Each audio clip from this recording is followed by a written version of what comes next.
Hello everybody and welcome to episode 1 of our MotoGP15 career mode.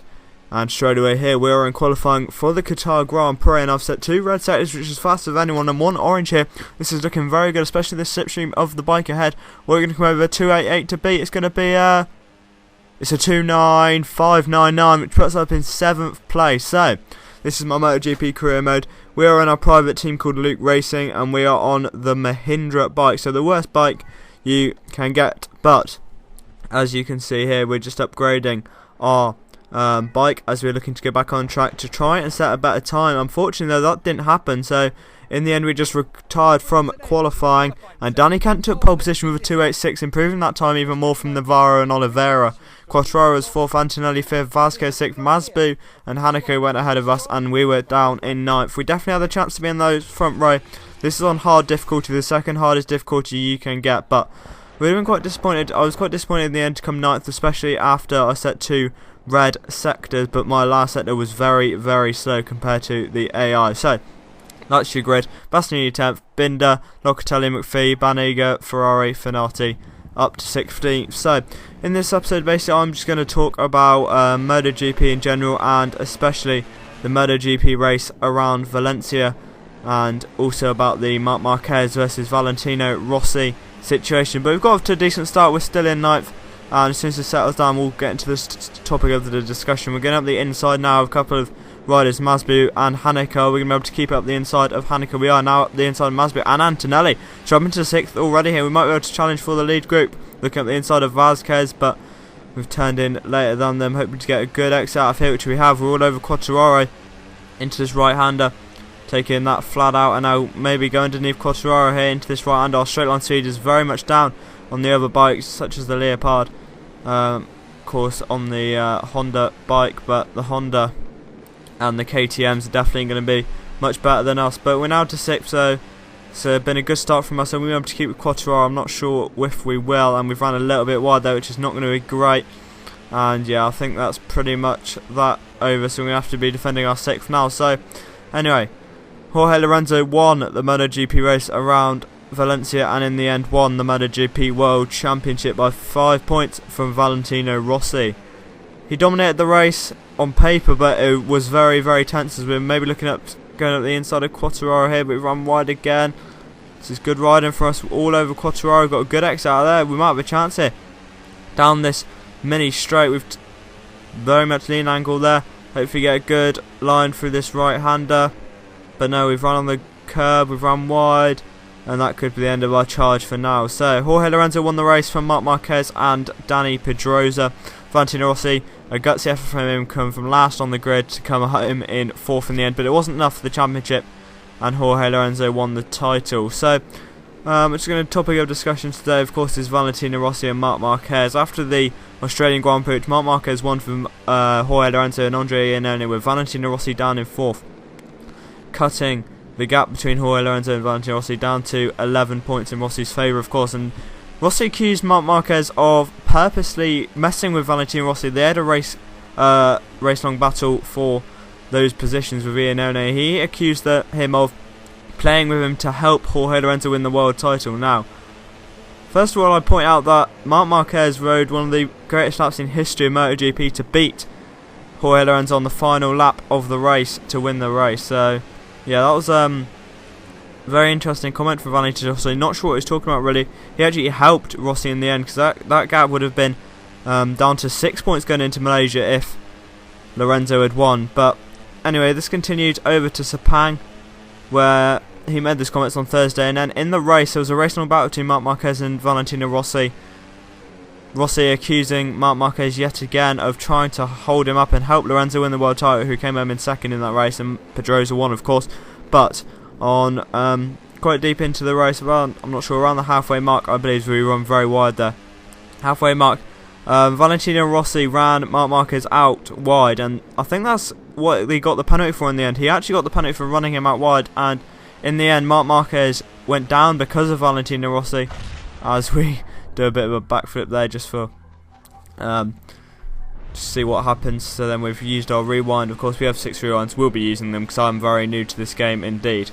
This is on my first day of playing it, but anyway, back to Valentino Rossi. So yeah, it was a very interesting battle, very hard battle, ones that you wouldn't expect for that early on in the race. It was fairly early on in the race as Lorenzo was getting away for second and Daniel Pedrosa even further for what would be in the end another race win for me. He's been very impressive. But anyway, back to this. So I'm not sure, around the halfway mark, Valentino Rossi looked behind at Marc Marquez and said, "What are you doing?" basically trying to hold him up, he believed.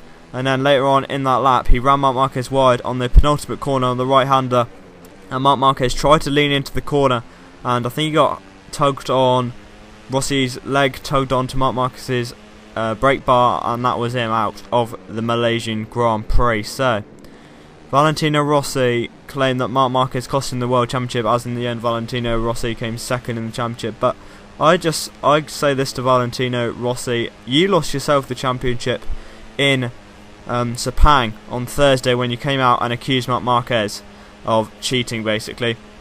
Marc Marquez was always going to react, and even though I don't believe he was playing with Valentino Rossi, he just didn't have the pace that weekend. It's clear that he's been struggling this year with the Honda, falling 6 times now in the season. But Dani Pedrosa was just very, very quick. Not even Jorge Lorenzo could catch up with him, which sort of proved the speed of Dani Pedrosa. I think we're all kind of shocked that Marc Marquez was so bad that he must have been holding Rossi up. But if you look at the lap times, he made 2 mistakes which cost him time, of course, but in the end you can see clearly that the race-long battle just held them up completely, and that's why Marc Marquez was overtaking Valentino Rossi. That's why Valentino Rossi lost so much time, and in the end that's why Valentino Rossi lost the World Championship, because of those comments made at Sepang. But then we moved on to Valencia for the final race of the season. Valentino Rossi was given 3 penalty points, which I think is a very, very flawed penalty, and just a way of Dorna just try and keep the title fight open for the final race. If Valentino Rossi had been disqualified, that race would have been over anyway. But along came Valencia. Jorge Lorenzo hit one of the best laps of his life, he claimed, to claim pole position from Marc Marquez and Dani Pedrosa. Valentino Rossi, of course, last on the grid, helped immediately by Cal Crutchlow, but I know we'll get back to that later. Jorge Lorenzo got the perfect start and led Marc Marquez and Dani Pedrosa home for a 1-2-3 for the Spanish boys, with Valentino Rossi picking his way through the pack brilliantly, it has to be said, but it just wasn't enough. He got within 8 seconds Dani Pedrosa once he was in 4th, but he then proceeded to lose 6 seconds over the rest of the race, and in the end came home in 4th, a long, long way behind Jorge Lorenzo. So I think that sort of says it all, really. Valentino Rossi just did not have the pace that weekend, even though he claimed after the race that Marc Marquez was being a bodyguard to Jorge Lorenzo. A lot of people, including BT Sport commentator and analyst Neil Hodgson, claimed that Marc Marquez was holding station and not attacking Jorge Lorenzo. But if you just look at the lap times, Marc Marquez was setting the laps he was setting in FP1, FP2, which were the long run sessions, and FP3, of course, trying to get through. So he was just setting the times that he was setting in those sessions. And the Yamaha quite clearly had the acceleration, and Marc Marquez even said himself that he wasn't going to put anyone in danger, especially with Jorge Lorenzo, as he was in a championship position at that point. So yeah, I don't really see their argument there. But then Dani Pedrosa came along. He backed off for a couple of laps to regain his tyres. He was about 2 seconds behind, but then he went on a charge, and he went up the inside of Marc Marquez and made the move stick. However, ran wide at the next corner, allowing Marquez through. And people say that he got over aggressive with his teammate, or got aggressive with his teammate as he didn't to Jorge Lorenzo, but the gap was there wide open for Marc Marquez, and obviously he's going to go down the inside and take that position. But the Yamaha clearly had an advantage. Maybe the Honda had the advantage through the corners, but it wasn't enough for Marquez to make a manoeuvre, and that was fairly clear, I think, on live TV. But even so, BT, what can you expect from them? Were very, very biased in their commentary towards Valentino Rossi, even after Jorge Lorenzo won the World Championship. Rossi is still the People's Champion, but I think that'll be another discussion maybe for the US Grand Prix. But back to this race, we're on lap 4 of 5 here, and we are 6th of 24. So we've been consolidating this 6th place. It's been a very good ride from us so far, and it was looking good for 6th place. It is looking good for 6th place for us here. Driving the track quite nicely.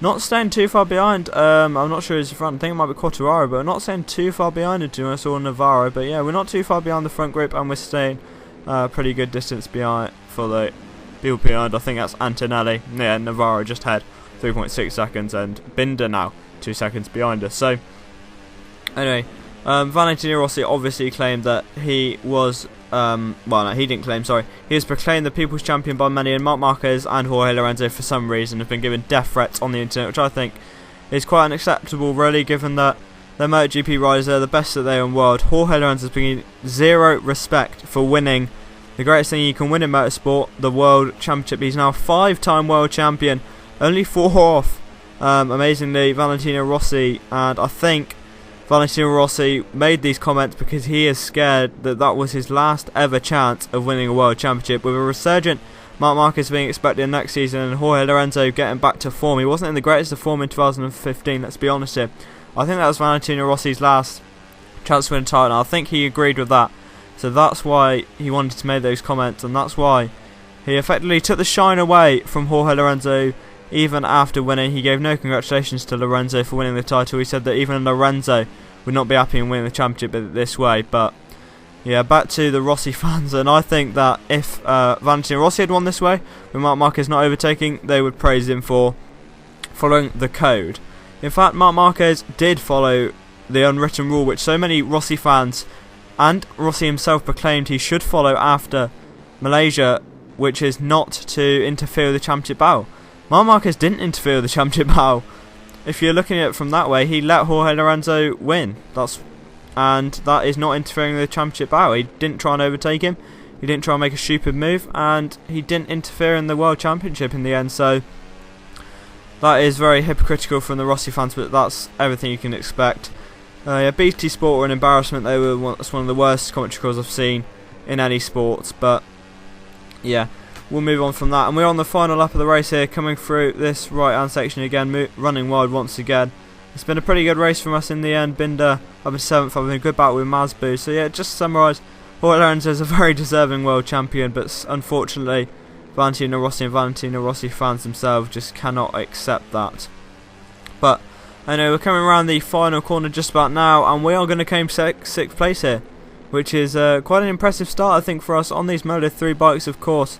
I'm going to come around the final corner now onto this long back straight. We've been losing most of our time.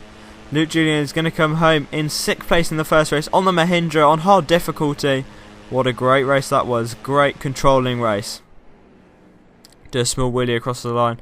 There we are, 97 bike group decided. Trying to use 5, but that's taken by someone else. There are very little amounts left. So in the end, Efrain Vazquez surprisingly took the victory from Miguel Oliveira and Danny Kent. Quartararo is 4th and Navarro 5th, with me in 6th on the Mahindra. Obviously the highest placed Mahindra by quite some way. Honda dominated that apart from 2nd place. So Honda, yeah, 25 points. KTM in 2nd, and we are in 3rd, head of Husqvarna. So anyway, guys, that was a great start to the season. See you next time in USA. We'll be looking for an even better result. Hope you enjoyed my commentary today, guys. Hope you agree, and if you don't or do agree, whatever you want to put, just put that down in the comment section. Thanks for watching, guys, and I'll see you next time. Bye bye. Come out fighting for the positions that really count in the forthcoming races.